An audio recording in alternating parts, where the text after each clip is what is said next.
এই যে মহিলা দেখতেছেন না, এর স্বামী থাকছে কাতা, আর সেই সুযোগে খুঁজে বেড়াচ্ছে বাতা, আর সেই জায়গা যাই এই শালা কাটতেছে সাঁতার।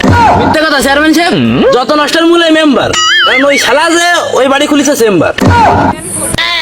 বিষয়টা তো দেখছি যে খুবই ডেঞ্জার। বিষয়টা আমার জানা খুবই দরকার।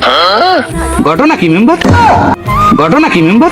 চেয়ারম্যান সাহেব ও ঠিকই কইছে, আমি অবশ্য এই জায়গা যায় খুলেছি চেম্বার, কারণ আমি তো এলাকার মেম্বার, মানব সেবা করা আমার খুবই দরকার। বাবা क्या बात क्या बात।